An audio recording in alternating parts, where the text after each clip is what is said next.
Assalamualaikum warahmatullahi wabarakatuh. Perkenalkan, kami dari kelompok 8 yang beranggotakan 1. Ari Susilowati 2020 TI 007. Saya sendiri, Desi Aulia Fitriandriana 2020 SAK 10. 3. Dinda Maulid Rahmawati 2020 SAK 11. 4. Ramadan Muhammad Taufik 2019061002. 5. Ridho Afriansyah 2004011135. Di sini kami akan mempresentasikan hasil diskusi kami mengenai pengenalan dasar jaringan komputer. Berikut penjelasannya. Sejarah jaringan komputer. Pada awalnya, ide untuk menciptakan suatu jaringan komputer adalah hanya agar suatu perangkat sistem komputer dapat digunakan secara bersama-sama. Terbentuknya ide penggunaan jaringan komputer kira-kira sudah lebih dari 70 tahun lamanya. Teknologi jaringan komputer ini mulai digunakan pertama kali 1940-an, batch processing. Pada era 1940-an, di Amerika, tepatnya di sebuah laboratorium Bell dan juga grup riset dari Universitas Harvard. Saat itu, Profesor Aiken memimpin suatu penelitian mengenai pengembangan dari komputer model 1. Muncullah suatu implementasi program bernama batch processing atau proses beruntun. Proses inilah yang kemudian dapat memanfaatkan beberapa komputer bisa mengerjakan banyak program dan pekerjaan dalam sekali waktu. 1950-an mulai dikembangkan proses TSS atau Team Sharing System. Pada era ini ditandai dengan berkembangnya apa yang kita sebut sebagai superkomputer. Hal ini memengaruhi tuntunan dari perusahaan, di mana sebuah komputer harus bisa melayani dan juga menjalankan program di beberapa terminal.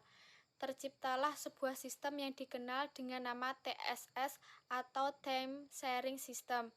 TSS ini merupakan sistem di mana sebuah komputer dapat melayani beberapa terminal yang dikenal juga dengan istilah distribusi berdasarkan waktu.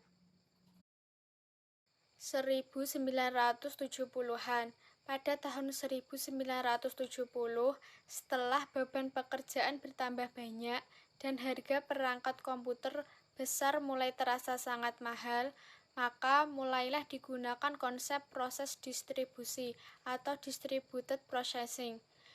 Dalam proses ini, beberapa host komputer mengerjakan sebuah pekerjaan besar secara paralel untuk melayani beberapa terminal yang tersambung secara seri di setiap host komputer. Pada tahun 1972, Roy Tomlinson berhasil menyempurnakan program surat elektronik atau email yang dibuatnya setahun yang lalu untuk ARPANET. Pada tahun yang sama, ikon juga diperkenalkan sebagai lambang penting yang menunjukkan atau pada. Tahun 1973, jaringan komputer ARPANET mulai dikembangkan meluas keluar Amerika Serikat. Pada tahun itu juga, dua orang ahli komputer yaitu Vinton Cerf dan Bob Kahn mempresentasikan gagasan yang lebih besar, yang menjadi cikal bakal pemikiran International Network atau Internet. 1980-an, standarisasi jaringan dengan menggunakan TCP atau IP. Pada tahun 1984, kemudian diperkenalkan sistem domain atau DNS atau Domain Name System. Sistem ini dapat menyeragamkan alamat-alamat yang berbeda di jaringan yang sama.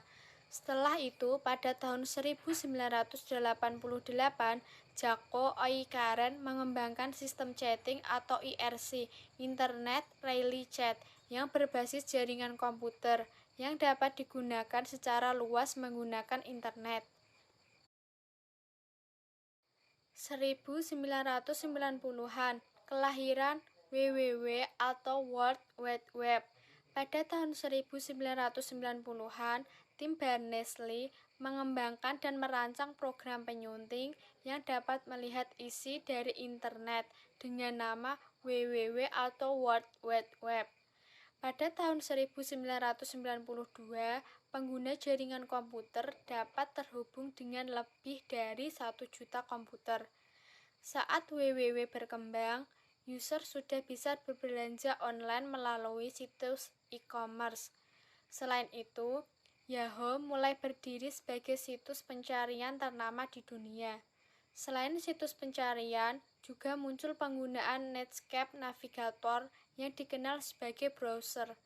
Browser adalah alat yang digunakan untuk mengakses beberapa situs atau alamat www yang telah terdaftar di jaringan internet. Definisi jaringan komputer. Jaringan komputer adalah kumpulan perangkat pengguna yang saling terhubung satu sama lain dan bisa saling berbagi informasi dan sumber daya. Agar jaringan komputer dapat berfungsi, dibutuhkan layanan-layanan yang dapat mengatur pembagian sumber daya, serta dibutuhkan aturan-aturan atau protokol yang mengatur komunikasi dan layanan-layanan secara umum untuk seluruh sistem jaringan. Perkenalkan, saya Dinda Maulid Rahmawati. Di sini saya akan menyampaikan tentang tujuan dan manfaat jaringan komputer serta komponen jaringan komputer.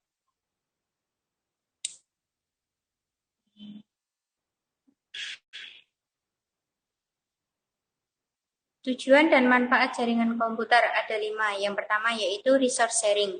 Resource sharing bertujuan agar seluruh program dan khususnya data dapat digunakan oleh setiap orang yang ada pada jaringan komputer tanpa terpengaruh oleh lokasi resource dan pemakai. Yang kedua yaitu media komunikasi. Jaringan komputer memungkinkan terjadinya komunikasi antar pengguna yang jaraknya saling berjauhan. Komunikasi ini dapat mengirimkan informasi dalam bentuk gambar, suara, maupun teks. Yang ketiga yaitu integrasi data. Dengan jaringan komputer, proses pengolahan data tidak hanya dilakukan pada satu komputer saja, tetapi dapat dilakukan di komputer-komputer yang lain. Oleh karena itu, akan dapat terbentuk data yang terintegrasi sehingga memudahkan pemakai untuk memperoleh dan mengolah informasi setiap saat. Contohnya yaitu pada program database yang bersifat client server. Yang keempat yaitu bertujuan sebagai hiburan. Jaringan komputer dapat memberikan sarana hiburan bagi penggunanya. Contohnya dapat digunakan untuk game online maupun chatting. Yang kelima yaitu efisien waktu dan tenaga.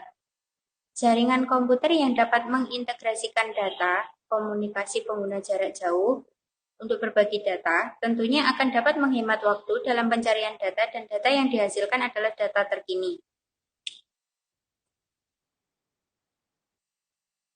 Selanjutnya yaitu komponen jaringan komputer. Yang pertama adalah network device. Network device adalah perangkat jaringan yang merupakan komponen-komponen digunakan untuk menghubungkan komputer atau perangkat elektronik lainnya secara bersama-sama, sehingga mereka dapat berbagi file atau sumber daya seperti printer atau mesin fax.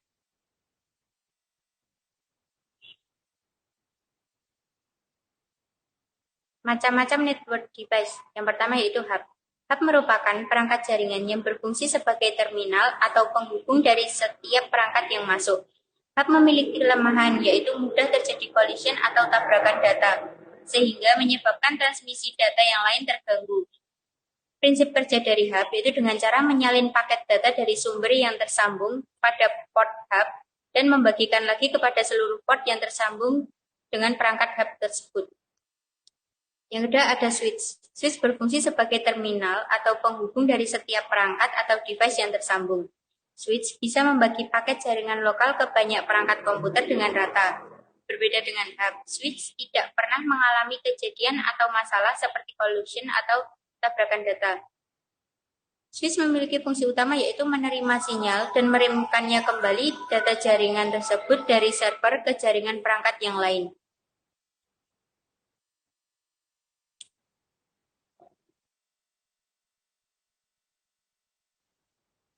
Ketiga yaitu ada router.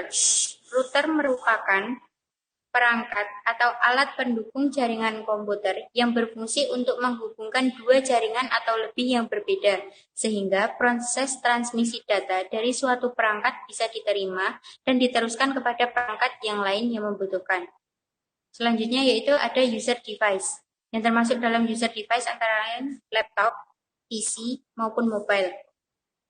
Yang ketiga yaitu ada interconnection. Di interconnection ada tiga bagian yaitu Network Interface Card atau NIC. Yang kedua ada media transmisi dan ada konektor. NIC adalah sebuah kartu yang dimana berfungsi untuk penghubung komputer pada sebuah jaringan komputer. NIC memiliki dua jaringan yang tersebar, yaitu yang memiliki sifat logis dan juga yang memiliki sifat fisik. Contoh dari yang memiliki sifat logis yaitu dial-up adapter dan juga loopback. Sementara yang memiliki sifat fisik adalah token ring dan Ethernet. Hanya media transmisi. Media transmisi yaitu media yang menghubungkan antara pengirim dan penerima informasi. Media memiliki dua jenis. Yang pertama yaitu media transmisi wireless atau tanpa kabel dan media transmisi wire yaitu yang menggunakan kabel. Yang terakhir adalah address atau alamat perangkat. Assalamualaikum warahmatullahi wabarakatuh. Di sini saya akan menjelaskan tentang pengertian jaringan komputer. Dan lanjut saja. Pengertian jaringan komputer mengenai apa saja jenis dan macam-macam perangkat jaringan komputer. Kita harus mengenal terlebih dahulu pengertiannya. Jaringan komputer adalah dua atau lebih perangkat komputer yang saling terhubung atau terkoneksi antara satu dengan yang lain, digunakan untuk berbagai sumber daya data. Jenis-jenis komputer. Setelah membaca beberapa ulasan singkat mengenai pengertian dan sejarah jaringan komputer, selanjutnya kita akan membahas beberapa hal terkait jenis dari jaringan komputer itu sendiri. PAN atau Personal Area Network. Jenis jaringan ini mencakup wilayah yang lebih kecil, misalnya saja pada kantor dan rumah, biasanya banyak digunakan hanya untuk keperluan internet serta printer dan tidak memerlukan resources yang besar untuk menggunakan jaringan PAN. 2. LAN atau Local Area Network. Jaringan LAN berfungsi untuk menghubungkan perangkat jaringan dalam kondisi jangkauan yang relatif kecil. Contoh penerapan jaringan LAN yaitu sistem jaringan pada sekolah, kantor, maupun rumah. 3. CAN atau Campus Area Network. Jaringan CAN dapat dibilang memiliki kesamaan dengan MAN, namun lebih terbatas dalam ruang lingkup kampus atau akademisi. Untuk jaringan ini lebih banyak digunakan untuk keperluan praktek lab, pembaruan kelas, lain sebagainya. 4. MAN atau Metropolitan Area Network. MAN adalah jaringan yang menghubungkan antara satu perangkat komputer dengan perangkat yang lain dalam ruang lingkup kota pada jaringan yang sama jenis jaringan ini terlebih besar dari jaringan LAN. 5. WAN atau Wide Area Network. WAN merupakan kumpulan dari LAN yang terbesar secara geografi. Jaringan WAN mencenderung untuk menggunakan teknologi seperti ATM, X25 serta frame relay untuk konektivitas jarak yang lebih jauh. 6. Internet adalah jaringan komputer terbesar yang pernah diciptakan oleh manusia. Ruang lingkup dari internet mencakup hampir seluruh penjuru dunia. Siapapun dapat mengakses berbagai sumber informasi dalam berbagai perangkat komputer seperti PC, PC, smartphone, laptop, tablet, TV, dan lain sebagainya. Jaringan komputer berdasarkan jenis transmisi. Fundamentalnya jaringan komputer terbagi menjadi dua jenis, yaitu jarak dan transmisinya. Berikut ini terdapat dua jenis klasifikasi komputer network berdasarkan transmisi. 1. Broadcast. Jaringan broadcast merupakan saluran komunikasi tunggal yang digunakan secara bersama-sama oleh beberapa perangkat atau device yang saling terkoneksi ke jaringan yang sama. Paket merupakan pesan berukuran kecil yang dikirim oleh suatu mesin menuju ke mesin lain.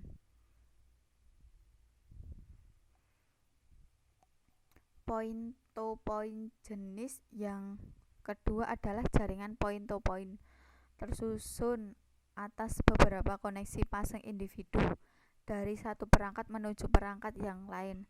Untuk dapat mengirim sebuah paket ke tujuan alamat, maka perlu untuk melewati beberapa mesin perantara.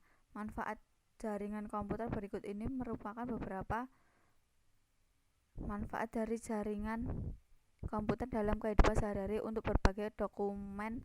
Manfaat yang pertama, digunakan sebagai media untuk membagikan dokumen yang dimiliki kepada perangkat komputer. Komputer akan kita kabel. Demikian dari saya. Wassalamualaikum warahmatullahi wabarakatuh. Saya akan menjelaskan tentang pengertian oscillator dan TCP/IP. Oscillator atau Open System Interconnection adalah model referensi yang diciptakan dari sebuah kerangka yang bersifat konseptual. Namun saat ini telah berkembang menjadi sebuah standarisasi khusus berkaitan dengan koneksi komputer. Tujuan dari pembuatan oscillator adalah menjadi model rujukan bagi setiap vendor atau developer, sehingga produk atau perangkat lunak yang dibuat memiliki interpolate, yang berarti user dapat melakukan kerjasama dengan produk atau sistem tanpa perlu melakukan penanganan secara khusus atau spesial. Nah, ini mode lapisan-lapisan oscillator yang terdiri dari physical layer, data link layer, network layer, transport, session, presentation, dan application. Application layer adalah lapisan yang menjadi pusat terjadinya suatu interaksi antara pengguna dengan aplikasi yang bekerja menggunakan fungsionalitas sebuah jaringan. Selain itu juga mempunyai fungsi untuk melakukan konfigurasi mengenai bagaimana cara aplikasi dapat bekerja menggunakan resource jaringan. Presentation layer lapisan adalah di mana mempunyai fungsi untuk mentranslasikan format data yang akan ditransmisikan oleh aplikasi melalui jaringan ke dalam format yang dapat ditransmisikan oleh sebuah jaringan. Pada layer ini juga data akan terenkripsi dan dekripsi melalui sistem. Contoh protokol yang berada pada presentation layer adalah MIME, SSL, TLS, dan lain-lainnya. Session layer merupakan lapisan yang berfungsi untuk mendefinisikan bagaimana sebuah koneksi dapat dibuat atau dikelola dan dikembangkan. Contohnya protokol yang berada pada session layer adalah NFS, SMB, RTP, dan yang lainnya. Transport layer mempunyai fungsi untuk memecah data menjadi paket-paket data serta memberikan nomor urut untuk setiap paketnya, sehingga nanti dapat disusun kembali saat sampai pada tujuan. Pada layar ini juga menentukan protokol yang akan digunakan untuk mentransmisikan data seperti protokol TCP. Network layer tugasnya adalah membuat header untuk paket yang berisi format IP atau Internet Protocol, baik IP pengirim atau IP tujuan data. Pada suatu kondisi network layer juga melakukan proses routing melalui internet working dengan menggunakan bantuan router dan switch pada layer ketiga. Data link layer ini memiliki tugas untuk menentukan setiap bit data dikelompokkan menjadi format yang disebut dengan frame. Pada level ini juga terjadi koreksi kesalahan, flow control, pengalamatan hardware atau perangkat keras sepertinya MAC address atau media access control. Serta menentukan bagaimana perangkat jaringan seperti hub, repeater, bridge, switch pada layer 2 yang beroperasi untuk spesifikasi IEEE 802 dapat membagikan tingkatan menjadi 2 level, yaitu level media access control dan lapisan logical link control. Physical layer. Dan model oscillator terakhir ini paling utama adalah physical layer.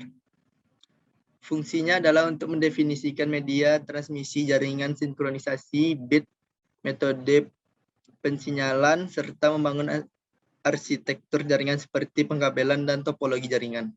Pada tahapan atau level ini juga mendefinisikan mengenai bagaimana sebuah NIC atau Network Interface Card dapat berinteraksi secara langsung dengan media kabel dan perangkat radio.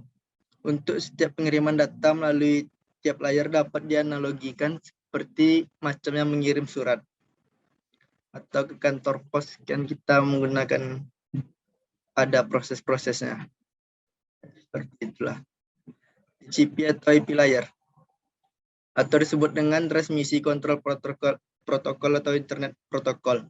Layer ini merupakan model komunikasi data yang dikembangkan oleh US Department of Defense atau DoD, mempresentasikan komunikasi data antar peralatan jaringan dan antar jaringan. Arsitektur TCP/IP tidak berbasis model referensi 7 lapis OSI, tetapi menggunakan model referensi DARPA. TCP/IP ini mengimplementasikan arsitektur berlapis yang terdiri atas 4 lapisan. Ini lapisannya ada aplikasi layer, transport layer, net layer, dan network access layer.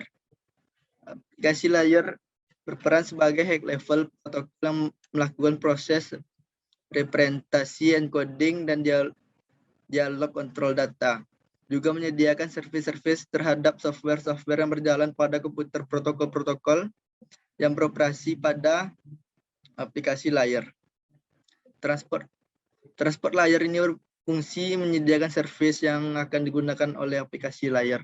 Mempunyai 2 protokol, yaitu TCP dan UDP. Pada layer ini, data diubah menjadi satu paket atau menentukan metode pengiriman, flow control, dan error correction terhadap paket data. Internet berperan memberikan informasi alamat asal dan tujuan dari paket dan data, menentukan jalur atau rute pengiriman data.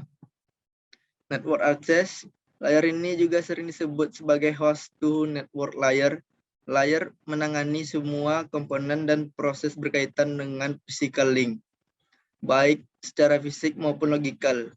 Informasi mengenai teknologi jaringan yang digunakan juga ditentukan pada layer ini. Pada layer ini terdapat protokol seperti Ethernet, LAN, PP, WAN, dan juga frame layer.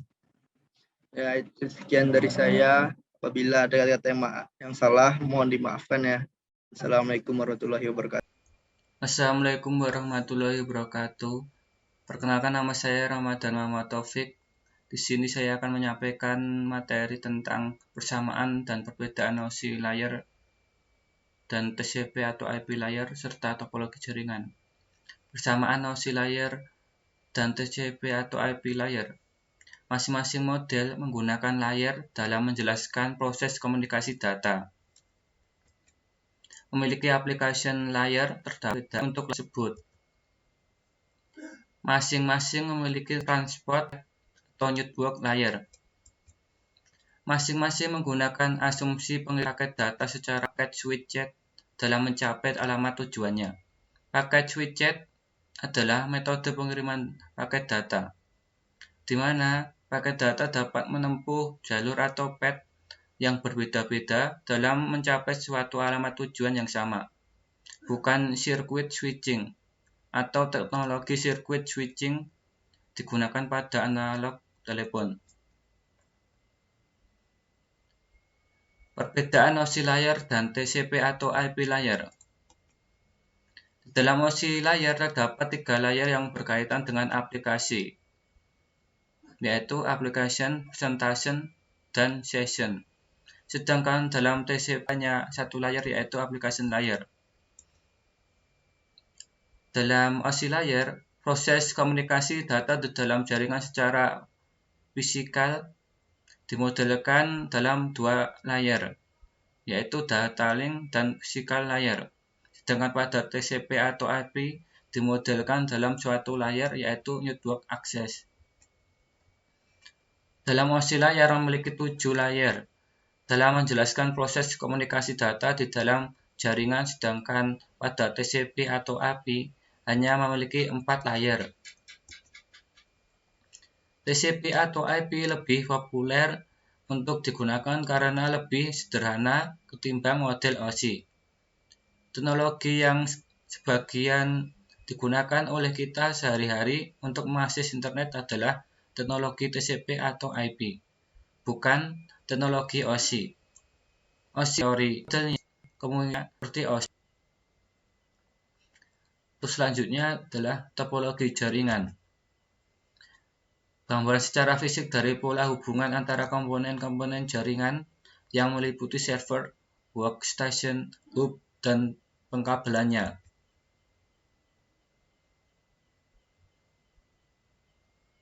Yang pertama, topologi bus. Topologi bus digunakan sebuah kabel tunggal atau kabel pusat di mana seluruh workstation dan server dihubungkan. Keunggulan topologi ini pengembangan jaringan waktu dan mudah tanpa mengganggu workstation. Kelemahan dari topologi ini adalah bila terdapat gangguan di sepanjang kabel pusat, maka keseluruhan jaringan akan mengalami gangguan.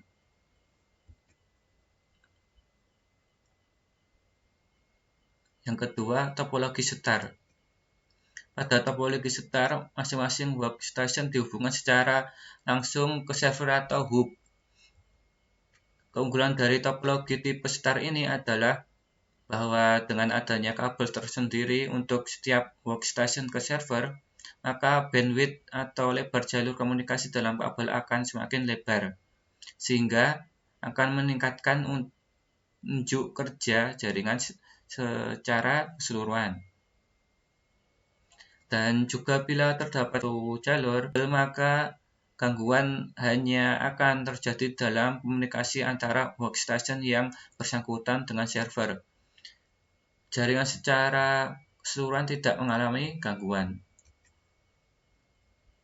Kelemahan dari topologi setar ini adalah kebutuhan kabel yang lebih besar dibandingkan dengan topologi lainnya. Topologi selanjutnya adalah topologi ring. Di dalam topologi ring, semua workstation dan server dihubungkan sehingga terbentuk suatu pola lingkaran atau cincin. Tiap workstation atau server akan menerima dan melewatkan informasi dari suatu komputer ke komputer lain. Bila alamat yang dimaksud sesuai, maka informasi diterima, dan bila tidak, informasi akan dilewatkan. Kelemahan dari topologi ini adalah setiap node dalam jaringan akan selalu ikut serta mengelola informasi yang dilewatkan dalam jaringan. Sehingga bila terdapat gangguan di suatu node, maka seluruh jaringan akan terganggu. Keunggulan topologi ring adalah tidak terjadinya collision atau tabrakan pengiriman data seperti pada topologi bus, karena hanya satu node dapat mengirimkan data pada suatu saat. Sekian presentasi dari kelompok kami, kurang lebihnya mohon maaf. Wassalamualaikum warahmatullahi wabarakatuh.